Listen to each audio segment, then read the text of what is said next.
ہے دروازہ ضرور کھلتا ہے۔ نے اللہ کے در کو چھوڑا، اس لیے پتہ نہیں کس کس کے در پر جا کے بھیک مانگنے میں لگ گئے۔ جو آدمی اللہ سے مانگنے کا راستہ سیکھ لیتا ہے اسے کسی سے نہیں مانگنا پڑتا، اللہ پاک اس کو سب سے مستغنی کر دیتا ہے۔ جو اللہ سے مانگنا جانتا ہے تو اللہ سے نماز کے ذریعے اللہ سے اپنی حاجتوں کو مانگنا۔ میرے بھائیو، جو پہلا مقصد اللہ نے ہمیں دیا کہ ہمیں اللہ نے اپنی عبادت کے لیے پیدا کیا، اپنی بندگی کے لیے پیدا کیا، پہلا مقصد ہے کہ اس پر کہ ہر انسان اللہ کی بندگی پر آئے، اللہ کی زمین پر رہتا ہے، اللہ کا دیا کھاتا ہے، اللہ کا دیا پہنتا ہے، اللہ پاک کی نعمتوں کو دن رات استعمال کرتا ہے۔ میں تم ہماری ایک نعمت کو گننا چاہو تو ہماری ایک نعمت کو شمار نہیں کر سکتے۔ آنکھ دیکھنے میں ایک نعمت، لیکن اس کے پیچھے ہزاروں نعمتیں چھپی ہیں، ہزاروں نعمتیں چھپی ہیں۔ ہاتھ ایک نعمت، اس کے پیچھے ہزاروں نعمتیں۔ لکڑہارا اس سے لکڑی کاٹتا ہے، بڑھئی اس سے کرسی میز بناتا ہے، لکھنے والا اس سے لکھتا ہے، آٹا گوندنے والا اس سے آٹا گوندتا ہے۔ میرے بھائیو، اس ہاتھ کے پیچھے ہزاروں لاکھوں نعمتیں چھپی ہیں۔ اسی طرح کہنے کو ایک نعمت، ہر نعمت کے پیچھے ہزاروں نعمتیں ہیں۔ تو جس اللہ نے سب کچھ دیا، اس کی اطاعت، اس کی بندگی، اس کی فرما برداری، اس کے بندے بن کے زندگی گزارنا، اس کے غلام بن کر زندگی گزارنا، اس کی بندگی میں چلنا۔ آپ صلی اللہ علیہ وسلم جب معراج پر تشریف لے گئے تو جب چلے وہاں سے جبرائیل علیہ السلام کے ساتھ جب چلے مکہ مکرمہ سے بیت اللہ سے چلے بیت المقدس کی طرف کو، راستے میں 4 جگہ نماز پڑھی۔ جبرائیل علیہ السلام نے فرمایا کہ یا رسول اللہ یہاں اتری، یہاں اتر کے نماز پڑھیں، پھر آگے یہاں اتر کے نماز پڑھی، 4 جگہ نماز پڑھی۔ پھر بعد میں بتایا کہ آپ جانتے ہیں ہم نے کہاں کہاں نماز پڑھی؟ میں کہ فرمائیے۔ کہنے لگے پہلی آپ نے نماز پڑھی یثرب میں، جو آپ کی ہجرت کی جگہ ہے۔ دوسری آپ نے نماز پڑھی جہاں جو شجر موسیٰ، جہاں موسیٰ علیہ السلام نے ان سے اللہ پاک نے کلام کیا۔ اور تیسرا آپ نے حضرت شعیب علیہ السلام کی بستی مدین میں آپ نے نماز پڑھی جہاں موسیٰ علیہ السلام ہجرت کر کے تشریف لے گئے۔ اور چوتھے آپ نے بیت اللحم میں نماز پڑھی ہے جہاں جو عیسیٰ علیہ السلام کی ولادت کی جگہ ہے، وہاں نماز پڑھی۔ اس کے بعد آپ جب وہاں تشریف لے گئے تو بیت المقدس میں انبیاء علیہ السلام صفوں میں کھڑے، امام کی جگہ خالی۔ بھائی ادھر توجہ سے سنو، اس میں نہیں پڑھو، چھوڑ دی چیزوں، ادھر توجہ سے سنو۔ یہ چیٹ وغیرہ لکھ کے نہ بھیجیں، متوجہ رہنا، اللہ کی طرف متوجہ رہنا، بات کو توجہ سے سننا، یہ ذریعہ بنتا ہے۔ اس میں جو اس کا جو چٹ لکھ رہا ہے اس کا مطلب ہے کہ اس کا ذہن کہیں اور پہنچا ہوا ہے، یہاں نہیں ہے وہ۔ صرف توجہ سے بات کو سنیں، اس سے انشاءاللہ فائدہ ہوگا۔ تو اب وہ سارے انبیاء علیہ السلام وہاں کھڑے انتظار میں، امام کی جگہ خالی۔ اتنے میں جبرائیل علیہ السلام حضور صلی اللہ علیہ وسلم کے ساتھ تشریف لے آئے۔ سب نے دیکھا کہ مصلی کی جگہ خالی ہے، کون کھڑا ہوگا یہاں؟ جبرائیل علیہ السلام نے حضور صلی اللہ علیہ وسلم کا ہاتھ پکڑا اور ان کو مصلی پہ کھڑا تھا۔ کہتے امام الانبیاء، امام الانبیاء، سارے نبیوں کے امام، سارے نبیوں۔ وہاں سب نبیوں کو آپ نے نماز پڑھائی۔ اس کے بعد پھر آپ آسمانوں میں تشریف لے گئے۔ جب اللہ پاک کے دربار میں پہنچے، پوچھا کہ آپ کیا لے کے آئے ہیں؟ کہا تحیات للہ والصلوات والطیبات، اے اللہ بس ساری عبادتیں مالی، قولی، بدنی سبھی آپ کے لیے ہیں، ہم کیا کریں؟ سب عبادتیں آپ ہی کے لیے ہیں۔ اللہ پاک فرمایا کہ السلام علیکم ایھا النبی ورحمۃ اللہ وبرکاتہ، اے ہمارے حبیب آپ پر سلامتی ہو، رحمتیں ہوں، برکتیں ہوں۔ تو فوراً کہا السلام علینا وعلی عباد اللہ الصالحین، اے اللہ صرف میرے اوپر نہیں بلکہ ہمارے اوپر بھی ہو، اور جتنے نیک بندے ہیں سب پہ آپ کی رحمت ہے، آپ کی رحمت ہے۔ اللہ کے رسول وہ آسمانوں پہ پہنچے، معراج پہ پہنچے، وہاں بھی اس امت کو نہیں بھولے، اور اللہ کی شان ہے ہم اللہ کے رسول کو یہیں بھول گئے، یہیں بھول گئے۔ دکان میں اللہ کے رسول کا پیغام آتا ہے کہ بھئی تم دکان میں مجھے آنے دو۔ یہ کیا کہتا ہے، یا رسول اللہ آپ یہاں سے تشریف لے جائیے، اگر آپ میری دکان میں آ گئے تو مجھے تو پورا تولنا پڑے گا، مجھے سچ بولنا پڑے گا، میں دھوکہ نہیں دے سکوں گا، ملاوٹ نہیں کر سکوں گا، آپ تو یہاں سے تشریف لے جائیے، میری دکان میں آپ کی جگہ نہیں۔ اچھا میرے اپنے کھیت میں مجھے آنے دو۔ یا رسول اللہ آپ کھیت میں آ گئے تو پھر تو میں سودی قرضہ لے کے اس پہ کھاد اور میں جو ہے وہ بیج نہیں لے سکوں گا، آپ تو یہاں سے چلے جائیں۔ اگر آپ میرے کھیت میں آ گئے تو مجھے تو عشر بھی دینا پڑے گا، مجھے تو جانوروں کا حق بھی، جانوروں کی زکوٰۃ بھی نکالنی پڑے گی۔ یا رسول اللہ میرے جانوروں میں، میرے کھیتوں میں یہاں تو آپ کے آنے کی کوئی گنجائش نہیں، آپ یہاں سے تشریف لے جائیں۔ آپ حکومت کے ایوانوں میں چلے گئے کہ جی یا رسول اللہ آپ یہاں سے تشریف لے جائیے، یہاں آ گئے تو پھر تو ہمیں پبلک کا خیال کرنا پڑے گا۔ اگر دجلہ کے کنارے کتا بھی پیاسا مر گیا تو عمر تجھ سے پوچھا جائے گا، سردار صاحب آپ کی پوچھ ہوگی، وزیر صاحب آپ کی پوچھ ہوگی، صدر صاحب آپ کی پوچھ ہوگی، دجلہ کے کنارے کتا بھی پیاسا مر گیا، اور یا رسول یہ تو میرے بس میں نہیں، آپ یہاں سے تشریف لے جائیے۔ گھر میں چلے جائیے، گھر میں گئے تو گھر والے کیا کہتے ہیں کہ اگر اللہ کے رسول گھر میں آ گئے تو پھر تو ہمیں بیوی کے ساتھ اچھا سلوک کرنا پڑے گا، ہے کہ تم میں سے اچھا وہ ہے جس کے اخلاق اچھے ہیں، اور اخلاق کس کے اچھے ہیں، جو اپنی بیوی کے ساتھ اچھے ہیں، اپنی بیویوں کے ساتھ اچھے ہیں۔ پھر تو ہمیں بچوں کے ساتھ شفقت اور نرمی کرنی پڑے گی۔ یا رسول اللہ اگر آپ گھر میں آ گئے تو آپ بچوں سے پیار کیا۔ ایک نے دیکھا کہا یا رسول اللہ آپ بچوں سے پیار بھی کرتے ہیں؟ میں کہ ہاں۔ کہا میرے تو اتنے بچے، میں نے کبھی کسی بچے کو پیار نہیں کیا۔ میں اللہ نے تیرے دل میں رحم نہیں ڈالا تو میں کیا کہوں۔ اگر آپ میرے گھر میں آ گئے تو مجھے بہنوں کا حصہ بھی دینا پڑے گا، اور وہ میرے بس میں نہیں ہے۔ اگر آپ میرے گھر میں آ گئے تو مجھے پھوپھیوں کو حصہ دینا پڑے گا، مکان میں سے، کھیت میں سے، مال میں سے، وہ تو میں دے نہیں سکتا، تو آپ یہاں سے بھی تشریف لے جائیے۔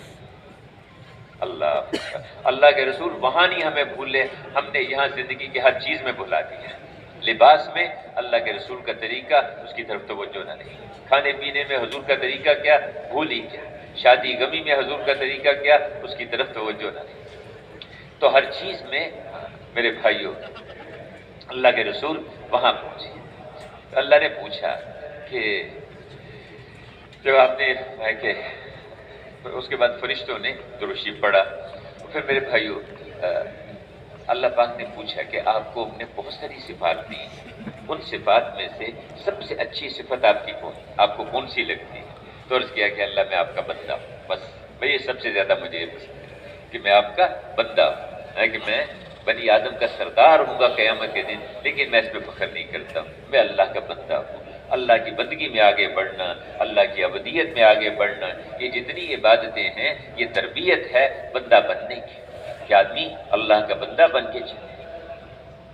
میرے بھائیوں اب اس عبادات پر محنت کا تو پہلا مقصد جس کے لیے اللہ نے اس بنی آدم کو پیدا کیا، انسانوں کو پیدا کیا، کہ اللہ کے بندے بنے۔ اور یہ جو نماز ہے اس میں اللہ نے ساری مخلوق کی عبادتوں کو جمع کر دیا۔ درخت قیام میں، کتنے جانور جو زمین پہ ریگتے ہیں سجدے کی شکل میں، کتنے جو چوپائے ہیں رکوع کی شکل میں، اللہ نے قیام، رکوع، سجدہ، ساری عبادتیں اللہ پاک نے جمع کر دی نماز میں۔ فرشتوں میں سے فرشتوں کی عبادتیں کوئی قیام میں، کوئی رکوع میں، کوئی سجدے میں، کوئی قعدے میں، لیکن اللہ پاک نے اس امت کو اللہ نے ایسی عبادت دے دی جس میں ساری عبادتیں اللہ نے جمع کر دی۔ تو نماز کا اہتمام کر میرے بھائی، اس کے ساتھ ساتھ دوسرا مقصد جس کے لیے اللہ نے انسان کو پیدا کیا، دوسرا کام جس کے لیے اللہ نے پیدا کیا، اللہ پاک نے اپنی خلافت کے لیے پیدا کیا کہ آدمی عبادت میں بھی اور اللہ پاک کی خلافت میں بھی آگے بڑھے۔ اللہ کا خلیفہ، اللہ پاک نے بنی آدم کو، اللہ نے انسان کو اپنا خلیفہ بنایا۔ انسان اللہ کا خلیفہ بھی بن سکتا ہے اور شیطان کا خلیفہ بھی بن سکتا ہے۔ اللہ کا خلیفہ بھی بن سکتا ہے، شیطان کا خلیفہ بھی بن سکتا ہے۔ جو آدمی ہر آن ہر گھڑی یہ دیکھے کہ اللہ پاک کیا چاہتے ہیں، تو اللہ کی مخلوق کے ساتھ اللہ کا خلیفہ بن کر سلوک کرے۔ اللہ پاک کھاتے نہیں ہیں، کھلاتے پلاتے ہیں۔ جو اللہ کا خلیفہ بنے گا وہ اوروں کو کھلائے پلائے گا، کہ اطعموا الطعام، لوگوں کو کھانے کھلاؤ اور سلام کو پھیلاؤ، اور رات کو جب لوگ سو رہے ہوں اس وقت میں نفل پڑھو اور سلامتی کے ساتھ جنت میں داخل ہو جاؤ۔ اللہ پاک کہ کھلاتے پلاتے ہیں، اللہ پاک ضرورتوں کو پورا کرتے ہیں، اللہ پاک امن دیتے ہیں اور کسی سے کچھ لیتے نہیں۔ کیوں جی؟ اللہ پاک کسی سے کچھ مانگتے ہیں؟ روشنی دن رات استعمال کرتے ہیں، رات کو چاند کی روشنی، ستاروں کی روشنی، دن میں سورج کی روشنی، اس کو استعمال کرتے ہیں۔ کبھی اللہ پاک کی طرف سے بل بھی آیا اس کا؟ اتنی روشنی آپ لوگوں نے استعمال کر لی ہے، اب اس کا بل دو مجھے۔ اللہ پاک دیتے ہیں، لیتے نہیں ہیں۔ تو جو اللہ پاک کا خلیفہ ہوگا، جو اللہ کی خلافت میں آگے بڑھنا چاہیں گے، وہ اللہ پاک کے بندوں پہ ان کو نفع پہنچائیں گے۔ اے زبیر، خرچ کر، عرش والے سے کمی کا خوف نہ کر۔ رزق کا دروازہ ساتوں آسمانوں سے اوپر اللہ کے عرش کے ساتھ جڑا ہوا ہے، نہ دن میں بند ہوتا ہے نہ رات میں بند ہوتا ہے۔ ہر روز ہر آدمی پر اس دروازے سے صدقہ ہوتا ہے، اس کے خرچ کے بقدر، اس کی عطا کے بقدر، اس کے صدقے کے بقدر، اس کی نیت کے بقدر۔ اے زبیر، جو زیادہ خرچ کرتا ہے اس پہ زیادہ خرچ کیا جاتا ہے، جو کمی کرتا ہے اس پہ کمی کر دی جاتی ہے، جو روک لیتا ہے اسے روک لیا جاتا ہے۔ اے زبیر، سخاوت اللہ پر یقین سے پیدا ہوتی ہے اور بخل اللہ پر شک سے پیدا ہوتا ہے۔ اے زبیر، جو اللہ پر یقین کرتا ہے وہ کبھی جہنم میں نہیں جائے گا، جو اللہ پر شک کرتا ہے وہ جنت میں نہیں جائے گا۔ اے زبیر، اللہ بہادری کو پسند کرتے ہیں، چاہے سانپ اور بچھو کے مارنے میں ہی کیوں نہ ہو، اور اللہ پاک کسی حرام اور گندی چیز کے سامنے آنے پر اس یقین کو پسند کرتے ہیں جو آدمی کے اندر اتر کر اس کے ہر عضو میں پہنچ کر اس کو سرایت کر کے اس کو اللہ کی نافرمانی سے روک دیں۔ میرے بھائیو، اللہ پر اعتماد کریں، اللہ پہ، اور اللہ کے بندے بن کے اللہ کے بندوں پر نفع پہنچانا، ان کو نفع پہنچانا۔ عبادات اللہ سے لینے کے راستے ہیں، اور اللہ کے جو کچھ اللہ سے ملے وہ اللہ کے بندوں پہ لگاتے چلے جانا ہے۔ اللہ نے کو فن دیا، اس سے اوروں کو فائدہ پہنچانا، اللہ نے کو علم دیا، اس سے دوسروں کو فائدہ پہنچانا، اللہ پاک نے کوئی وجاہت کو حیثیت دی، اس سے دوسروں کو فائدہ پہنچانا، اللہ پاک نے مال دیا، اس سے دوسروں کو فائدہ پہنچانا۔ جو اوروں کو دیتا ہے اللہ اس کو دیتے ہیں، جو اوروں پہ خرچ کرتا ہے اللہ پاک اس پہ لگاتے ہیں، اس پہ خرچ کرتے ہیں۔ کہ مال خرچ کرنے سے کم نہیں ہوتا، قسم کھا کے اللہ کے رسول نے کہ خرچ کرنے سے کم نہیں ہوگا۔ جو اوروں پہ لگائے گا اللہ پاک اس کی عمر کو لمبا کرے گا، اللہ پاک اس کے مال کو بڑھا دے گا۔ جو رشتہ داروں پر خرچ کرے گا، ان کے ساتھ اچھا سلوک کرے گا، اللہ اس کی عمر کو بھی لمبا کرے گا، اللہ اس کے مال کو بھی زیادہ کر دے گا۔ ماں کے ساتھ، باپ کے ساتھ کیسے سلوک کرنا، پڑوسیوں کے ساتھ کیسے سلوک کرنا، اللہ کا خلیفہ بن کے اللہ کے بندوں پہ لگائے گا۔ اپنی ذات سے ہر ایک کو فائدہ پہنچانا، اپنی ذات سے ہر ایک کو نفع پہنچانا، اور کسی سے ایک دن کا نہ چاہنا۔ لینا اللہ سے، کیونکہ جو اللہ سے لینا جانتا ہے وہی اللہ کے بندوں پہ لگانا جانتا ہے۔ جس کو اللہ سے لینے کا راستہ سیکھ لیا جس نے، اس کا راستہ نماز ہے، اس کا راستہ عبادت ہے، اللہ کے بندے بن کے اللہ کی عبادت کے ذریعے سے اللہ کے خزانوں سے فائدہ اٹھانا، اللہ کے خزانوں سے لینا۔ میں نے پہلے عرض کیا کہ یہ ساری عبادتیں اللہ سے لینے کے راستے ہیں، اللہ کے خزانوں سے لینے کے راستے ہیں، پھر اس پہ محنت کرنی پڑتی ہے۔ ان کو صحیح یقین سے اللہ کے دھیان کے ساتھ اللہ کو راضی کرنے کے لیے حضور والا طریقہ سیکھ کے ان کا اہتمام کریں گے، اللہ کے خزانوں سے ملے گا، اور اللہ کے سے جو ملے اللہ کے بندوں میں لگاتے چلے جانا۔ اللہ نے مال دیا، اس سے دوسروں کو فائدہ پہنچانا، دوسروں کو فائدہ۔ وہ باہر سے جو تاجر باہر سے مال لے کر آتا ہے، بستی میں لے کے آتا ہے، اس نیت سے کہ لوگوں کو سہولت سے ملے گا، اللہ پاک ایسے تاجر کو غیب سے روزی دیتے ہیں، غیب سے روزی دیتے ہیں۔ اور جو آدمی یعنی جو زمیندار زمین پہ محنت کرتا ہے اور صحیح نیت کے ساتھ میں اوروں کو اس سے فائدہ پہنچے گا اللہ کے دھیان کے ساتھ، اور میرے بھائیوں اللہ کو راضی کرنے کے لیے اور حضور والا طریقہ سیکھ کے کرتا ہے، ایسا ذمہ دار ہے کہ اس ذمہ دار اس کی جو پیداوار ہوگی اس کو کوئی شخص کھا لے، کوئی انسان کھا لے، کوئی پرندہ، کوئی درندہ، کوئی جانور کھا لے، اس کو صدقے کا ثواب ملے گا، صدقے کا اس کو اجر ملے گا۔ اور جتنی کھیتیاں ہیں یہ اللہ کا ذکر کرتی ہیں، تسبیح کرتی ہیں، اللہ پاک کا ذکر کرتی ہیں، یہ سب تسبیح، ہر پتا، ہر بوٹا، ہر پھول، ہر پھل اللہ کی تسبیح کر رہا ہے۔ تو یہ ساری تسبیح اس لگانے والے کے حساب میں جاتی ہے، اس کے عمال نامے میں لکھی جائے گی، اس نیت سے اس نے لگا۔ میرے بھائیوں، تو اللہ کے بندوں کو فائدہ پہنچانا ہے۔ آدمی اللہ کا خلیفہ بھی بن سکتا ہے اور شیطان کا خلیفہ بھی بن سکتا ہے۔ ایک حاکم ہے وہ اللہ کا خلیفہ بن سکتا ہے۔ حضرت عمر رضی اللہ عنہ رات کے وقت میں جا رہے تو ایک قافلہ آ کے ٹھہرا کہ تو ایک گزرے تھے، آؤ بھی جا کے ذرا پتہ کر لیں اس قافلے والوں کا کیا حال ہے۔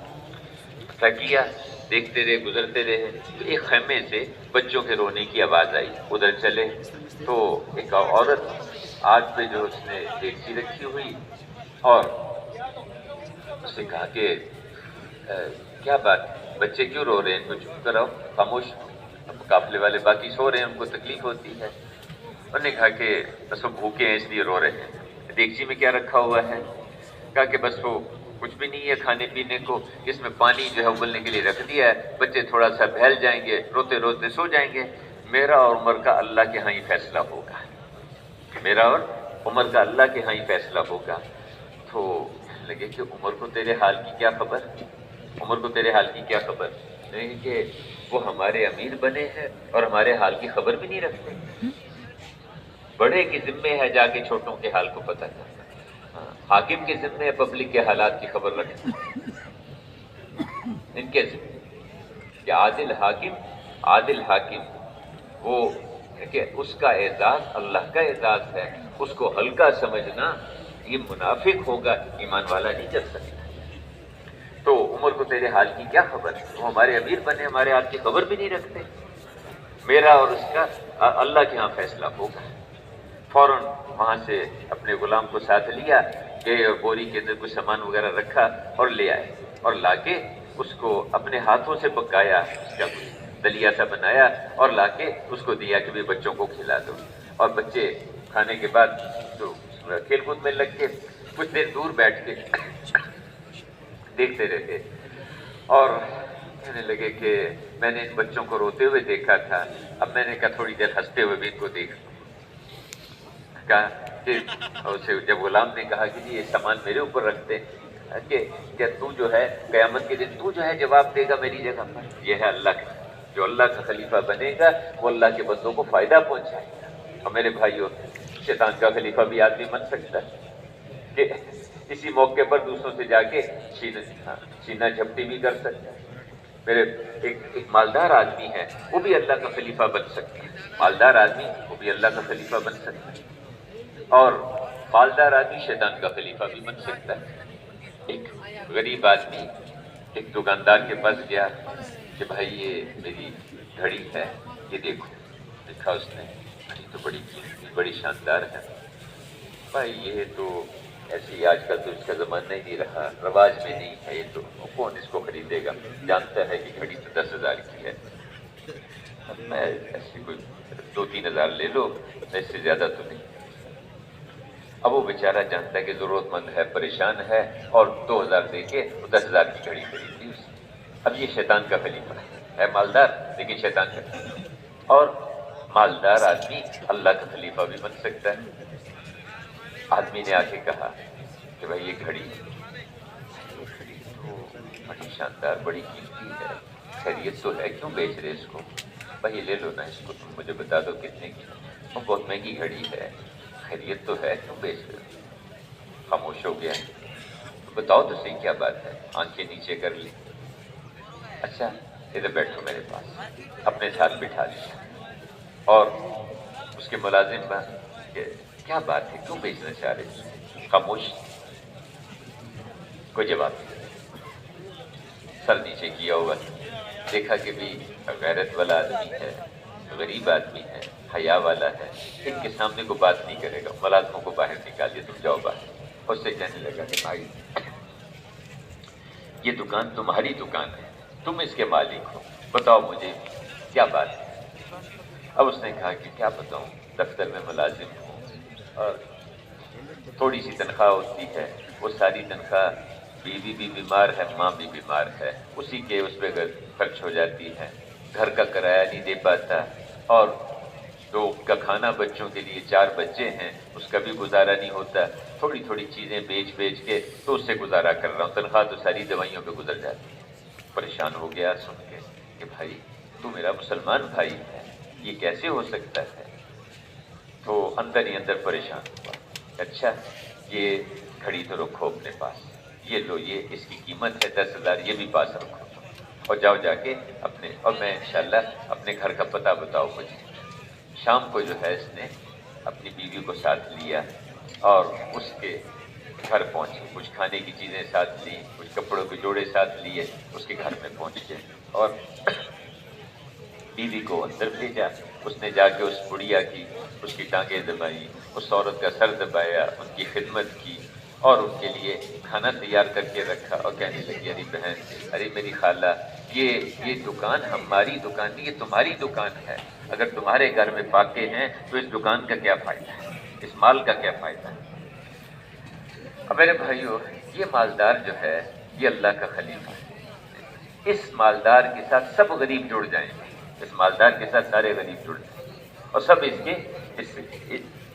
اس کی دکان کی حفاظت کریں گے، اس کی دکان پر چور آئیں گے، ڈاکو آئیں گے، یہ سارے غریب اس دکان کے بیچ میں کھڑے ہو جائیں گے، اس کے سامنے کھڑے ہو جائیں گے، دیکھو یہ ہماری دکان ہے، اس سے ہمارے بچے پلتے ہیں، اس سے ہمارے یتیم پلتے ہیں، اس سے ہماری بیواؤں کی نگرانی ہوتی ہے، اس سے ہمارے بھوکوں کو کھانا ملتا ہے، اس سے ہمارے بیماروں کی دوا کا انتظام ہوتا ہے، اس دکان کو پہلے ہماری جانیں جائیں گی، اس کے بعد اس دکان سے کوئی سامان نکلے گا، سارے ڈاکوؤں کو، سارے چوروں کو یہ خود سنبھالیں، ایسے مالدار کے ساتھ سب غریب جڑ جائیں گے۔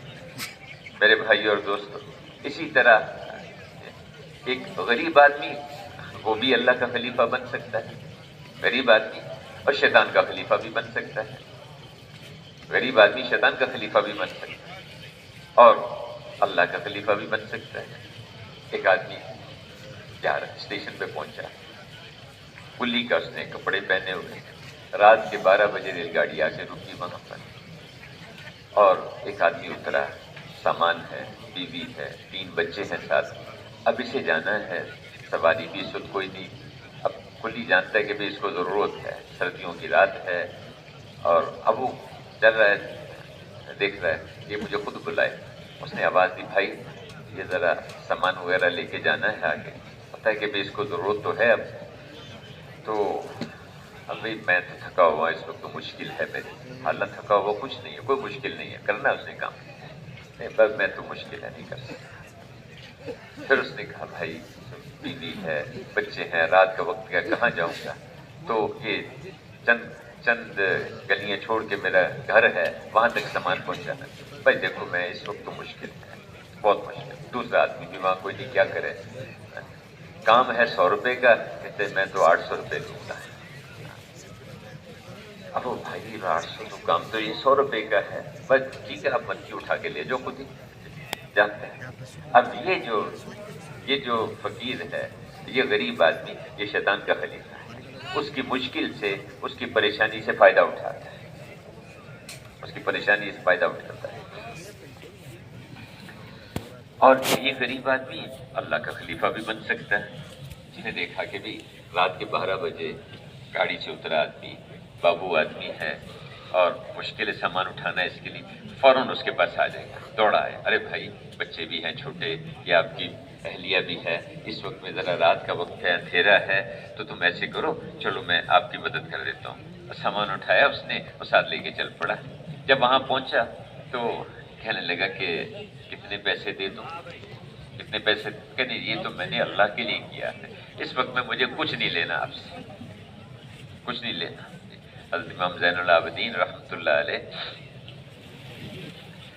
رات کے وقت میں اندھیرے میں باہر نکلتے تھے لوگوں کی خدمت کے لیے، کہ گھر سے سامان لیا، فلاں محتاج گھر ہے، اس کے گھر کے باہر سامان کی بوری رکھ دی، پھر دوسرے گھر کے باہر، پھر تیسرے گھر کے باہر، حتیٰ کہ جب ان کا انتقال ہوا، حضرت علی رضی اللہ، حضرت ان کے پوتے حضرت حسین رضی اللہ، ان کے صاحبزادے امام زین العابدین رحمۃ اللہ، جب ان کا انتقال ہوا حضرت امام زین العابدین رحمۃ اللہ علیہ کا، تو دو باتیں جمع ہو گئی۔ ایک تو یہ کہ جب غسل دینے والوں نے غسل دیا ان کو، تو ان کی کمر کے پیچھے نشان پڑے ہوئے تھے، جیسے یہ سامان اٹھانے والے ہوتے ہیں نا، بوریاں اٹھانے والے، ان کے کندھوں پر نشان پڑ جاتے ہیں وزن کی وجہ سے۔ تو ان کے حیران ہوئے کہ ان کو تو کبھی سامان اٹھاتے دیکھا نہیں، تو کندھوں پہ یہ نشان کیسے ہیں بوریوں کے اٹھانے کے؟ ایک طرف تو یہ دیکھا، اور دوسری طرف وہ جو 150 گھر تھے، ان گھروں میں جو رات کو جو سامان پہنچا کرتا تھا مہینے میں 15 دن میں جب بھی، وہ آنا بند ہو گیا۔ ان دونوں واقعات کو جب ملایا گیا تو پتہ چلا کہ حضرت امام زین العابدین رحمۃ اللہ علیہ رات کے وقت میں لوگوں کی جا کے غربا مساکین ان کی حاجتوں کو، ان کی ضرورتوں کو پورا کرنے کا انتظام کیا کرتے تھے تنہا، کسی کو پتہ نہیں، اللہ کے لیے کرنا، اللہ کے لیے کرنا۔ تو ایسا غریب آدمی یہ اللہ کا خلیفہ بھی بن سکتا ہے۔ اب میرے بھائیوں، جو غریب آدمی اللہ کا خلیفہ بنے گا، سب مالدار اس کے ساتھ جڑ جائیں گے، سب مالدار اس کے ساتھ جڑ جائیں گے۔ اس کے گھر میں کوئی حال آئے گا، فوراً سارے اس کی مدد کو تیار ہوں گے۔ میرے بھائیوں، ایسا معاشرہ وجود میں ہے۔ یہ گاڑی پہ جا رہا ہوگا، راستے میں اس کو فٹ پاتھ پہ پیدل چلتے ہوئے دیکھا، ارے بھائی آؤ نیچے آ جاؤ، میرے ساتھ بیٹھو۔ نہیں جی میں بس قریب ہی جانا، نہیں بیٹھو تم، اور اتر کے نیچے بیٹھو، یہ میری گاڑی نہیں، یہ تیری گاڑی ہے، اس کے اندر بیٹھو۔ تو ایسے میرے بھائیوں، جب ہم اللہ کے خلیفہ بن کر چلیں گے اور اوروں کو فائدہ پہنچانے کا رخ ہوگا، تو اس سے سارے معاشرے میں جوڑ آئے گا، محبتیں آئیں گی، ایک دوسرے پہ خرچ کرنے کا رخ بنے گا۔ حضور صلی اللہ علیہ وسلم کی محنت سے ہر جگہ پر ایسی فضا بن گئی۔ جنگل میں رہنے والے چرواہے، ان کا جذبہ یہ کہ ہمیں دوسروں کو فائدہ پہنچانا ہے۔ ایک دکاندار، ملازم، جانوروں کو پالنے والے، سب کے اندر یہ آپ صلی اللہ علیہ وسلم کے زمانے میں اور بہت عرصے تک ایسی فضا رہی۔ حضرت عمر رضی اللہ عنہ، ایک دفعہ ایک آدمی عراق سے آیا، انہوں نے اس سے پوچھا کہ تم نے راستے میں مسلمانوں کی بستیوں کو کیسا پایا؟ مسلمانوں کی بستیوں کو کیسا پایا؟ وہ کہنے لگا کہ جی عراق سے لے کے مدینہ تک آیا، ہر جگہ مجھے یوں لگا کہ جیسے سب ایک ماں اور باپ کی اولاد ہے، سب ایک ماں باپ کی اولاد ہے۔ جس بستی میں جاتا، اس بستی والوں کی کوشش ہوتی تھی کہ مجھے کھانا کھلائیں، مجھے اپنے ہاں ٹھہرائیں، اور جب میں چلنے لگتا تو مجھے سواری بھی دیتے، زیادہ راہ بھی دیتے، راستے کا کھانا بھی مجھے دیتے، خرچہ بھی مجھے دیتے راستے میں۔ ہر ایک کی کوشش یہ ہوتی تھی۔ ایسی فضا اللہ پاک بنا دیتے ہیں میرے بھائیوں، جب ہر جگہ اللہ پاک کی خلافت کا رخ بنتا ہے۔ حضرت حسن رضی اللہ عنہ، حسین رضی اللہ عنہ اور عبداللہ بن جعفر رضی اللہ عنہ، تینوں حضرات جا رہے تھے ایک سفر میں، تو اللہ کی شان ہے اپنے قافلے سے بچھڑ گئے۔ تو ایک وہاں بڑھیا اس کی جھونپڑی نظر آئی، تو اس سے پوچھا کہ اماں پیاس لگ رہی ہے، کچھ پینے کو ہے کچھ؟ اس نے کہا کہ بیٹا یہ بکری ہے، اس کو دودھ نکال لو۔ دودھ نکال کے پیا، تھوڑا سا دودھ سب نے تھوڑا تھوڑا پی لیا۔ اس کے بعد کہا بھوک لگ رہی ہے، ہم ہاشمی لوگ ہیں، تو تم جو ہے کوئی اس کا انتظام کر دو۔ اس نے کہا بیٹا اور تو کچھ نہیں میرے پاس، یہ بکری ہے، اسی کو ذبح کر لو، تم ذبح کر لو، گوشت بنا دو، میں پکا دیتی ہوں۔ انہوں نے ذبح کیا اور گوشت بنایا، اس بڑھیا نے پکا دیا، پکا کے گوشت وغیرہ کھایا۔ اس کے بعد ان حضرات نے اس بڑھیا سے کہا کہ ہم ہاشمی ہیں، مدینہ کے رہنے والے ہیں، جب تمہیں کبھی کوئی ضرورت پڑے تو ہمارے پاس آ جانا، ہمارے پاس آ جانا۔ رات کو یہ حضرات تو آگے چلے گئے، اس کا خاوند جو ہے وہ آیا باہر کہ جنگل وغیرہ کیا ہوتا وہاں آیا، تو سارا واقعہ بہت ناراض ہوا اس کے ساتھ کہ تم نے جو ہے اس کو پتہ نہیں کس کے لیے بکری کو ذبح کر دیا، پھر کہہ دیا کہ حاجی لوگ تھے۔ خیر چپ ہو گیا، کیا کر سکتا تھا۔ کچھ عرصے کے بعد بڑھیا پر حالات ایسے آئے کہ وہ جنگل میں بھی رہنا اس کے لیے مشکل ہو گیا، وہاں سے وہ مدینہ منورہ میں آئے، اور ایسے وہ مینگنیاں چگ رہی تھی اس کی، تو حضرت رضی اللہ عنہ نے دیکھ لیا اور دیکھا کہ یہ تو وہی بڑھیا ہے کہ اماں تو فلاں جنگل سے فلاں، کہتے ہاں میں وہی ہوں، کہ ہم اس وقت آئے تھے اور تم نے ہمیں، اس نے کہتا اچھا تم وہی ہو، مجھے تو یاد نہیں ہے۔ بڑھیا نے نہیں پہچان لیا، انہوں نے پہچان لیا، میں نے پہچان لیا تجھے، کہ اپنے خادم سے کہا کہ اس بڑھیا کو 1000 بکریاں دے دو اور 1000 دینار دے دو اس کو۔ 1000 بکریاں اور 1000 دینار اس کو دے دو، اور کہا چھوٹے بھائی کے پاس بھیج دو۔ حضرت حسین رضی اللہ عنہ کے پاس بھیجا۔ انہوں نے پوچھا کہ وہ بڑے بھائی صاحب نے کیا دیا؟ کہا 1000 بکریاں اور 1000 دینار۔ کہا میری طرف سے بھی 1000 بکریاں اور 1000 دینار اس کو دے دو۔ اس کے بعد حضرت عبداللہ بن جعفر رضی اللہ عنہ کے پاس بھیج دیا۔ ان سے پوچھا، انہوں نے کہا کہ ان دونوں حضرات نے کیا دیا؟ انہوں نے کہا کہ انہوں نے یہ دیا۔ کہا اچھا، میری طرف سے 2000 بکریاں اور 2000 دینار اس کو دے دو۔ اور یہ یوں کہا کہ اگر تم پہلے میرے پاس آ جاتی تو میں اس سے زیادہ دیتا، کیونکہ دونوں بڑے ہیں، اس لیے ادب کا تقاضا یہ ہے کہ میں ان سے آگے نہ بڑھوں، اس سے زیادہ دیتا۔ میرے بھائیو، جو اللہ سے لینا جانتے ہیں وہ اللہ کے بندوں پر خرچ کرنا جانتے ہیں۔ اللہ کے بندوں کو فائدہ پہنچانا، دوسروں کو نفع پہنچانا۔ جو اللہ کا دیکھیں، سخی آدمی اللہ کے قریب، اللہ کے بندوں کے قریب، جنت کے قریب اور